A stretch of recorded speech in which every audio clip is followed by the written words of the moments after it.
नमस्कार, जेके अपडेट में आपका स्वागत है। मैं हूं साक्षी सभरवाल। कैग ने अपने संचालन के लिए ब्रॉडवे होटल किराए पर लेने को लेकर जेके बैंक की खिंचाई की है। दरअसल आपको पूरे मामले की जानकारी दे दें, कैग ने श्रीनगर में होटल ब्रॉडवे को किराए पर लेकर 5.28 करोड़ रुपए का फालतू खर्च करने को लेकर जम्मू कश्मीर बैंक की खूब खिंचाई की है। कैग ने मंगलवार को संसद में पेश अपनी रिपोर्ट में कहा कि बैंक ने दिसंबर 2017 और मार्च 2019 में messrs Broadway enterprises private limited firm के साथ होटल ब्रॉडवे में ओपनिंग के लिए जगह किराए पर लेने के लिए लीज एग्रीमेंट किया था। हाई नेटवर्थ इंडिविजुअल यानी HNI शाखा और इसके अंतर्राष्ट्रीय बैंकिंग डिवीजन IBD के आवास क्रमशः 150 रुपए प्रति वर्ग फुट के मासिक किराए पर इसने एयर कार्गो कॉम्प्लेक्स श्रीनगर में मौजूदा परिसर में जगह की कमी का हवाला देते हुए अपने अंतर्राष्ट्रीय बैंकिंग डिवीजन IBD के आवास के लिए जगह किराए पर ली। बैंक ने फरवरी 2019 में किराए के परिसर की डेवलपमेंट के लिए 2 करोड़ रुपए की लागत से कार्य का आदेश भी दिया। कैग की रिपोर्ट के मुताबिक बैंक ने जनवरी 2020 में कई कारणों से परिसर को डी हायर करने का फैसला किया। बैंक ने जनवरी 2020 में इस आधार पर परिसर को डी हायर करने का फैसला किया कि IBD को स्थानांतरित करने से विदेशी मुद्रा कारोबार की अभूतपूर्व वृद्धि नहीं होगी, क्योंकि श्रीनगर में विदेशी मुद्रा कारोबार सीमित था।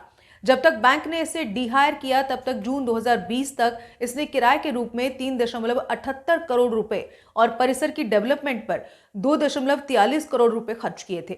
2.43 करोड़ रुपए में से 1.47 करोड़ रुपए की राशि सिविल इंटीरियर फर्नीचर आइटम पर खर्च की गई थी, जिन्हें या तो डिसमेंटल नहीं किया जा सका था या बड़े नुकसान के साथ डिसमेंटल किया गया था। अब इसको लेकर कैग ने सवाल किया है कि बैंक ने इस तथ्य के बावजूद होटल में जगह क्यों किराए पर ली कि उसने बरजुला श्रीनगर में इसे खोलने के लिए पहले से ही परिसर किराए पर लिया हुआ था और एयर कार्गो कॉम्प्लेक्स श्रीनगर में IBD का संचालन कर रहा था, जिसमें 75 रुपए की मासिक दर पर पर्याप्त जगह थी। इसके अलावा HNI शाखा खोलने और IBD को होटल ब्रॉडवे में स्थानांतरित करने के निर्णय की इस तथ्य के साथ जोड़कर देखा जा सकता है कि बैंक ने सितंबर 2016 के मौजूदा समय में होटल के डेवलपमेंट के लिए 48.98 करोड़ रुपए का टर्म लोन स्वीकृत किया और नए भवन का निर्माण और टर्म लोन को अंततः जनवरी 2020 में नॉन परफॉर्मिंग संपत्ति के रूप में क्लासिफाइड किया गया था। इस बारे में अपने जवाब में जम्मू और कश्मीर बैंक के प्रबंधन ने मार्च 2022 में कहा कि सुस्त बाजार पैटर्न और बैंकिंग क्षेत्र में धीमी वृद्धि के कारण आय अनुपात की लागत को कम करने के लिए विभिन्न उपायों को लागू करने का निर्णय लिया गया और उन उपायों में से एक था किराए की लागत में कटौती करने के लिए परिसर को खाली करना।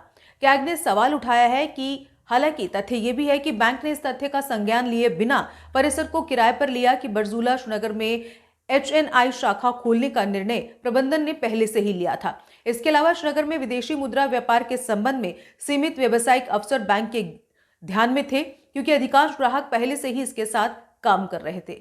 ये तमाम बातें कैग ने अपनी रिपोर्ट में कही हैं और इसको लेकर जेके बैंक की खूब खिंचाई की है। फिलहाल ये थी ताजा खबर जेके बैंक और कैग की रिपोर्ट से जुड़ी हुई। ऐसे ही ताजा अपडेट्स के लिए जुड़े रहिए जेके अपडेट के साथ। मुझे दीजिए इजाजत। नमस्कार। अगर आपका सपना कोई सरकारी नौकरी का है और अभी तक नहीं हुआ है सफल, तो देर किस बात की। आज ही ज्वाइन करें कैरियर अड्डा जम्मू। जम्मू कश्मीर का एक ऐसा इंस्टीट्यूट जो बच्चों के उज्जवल भविष्य के लिए लगातार फ्री कोचिंग मुहैया करवा रहे हैं। जेके SSB, panchayat secretary, SSC, banking और अन्य गवर्नमेंट जॉब एग्जाम्स के लिए हर सोमवार को नए बैचेस शुरू होते हैं।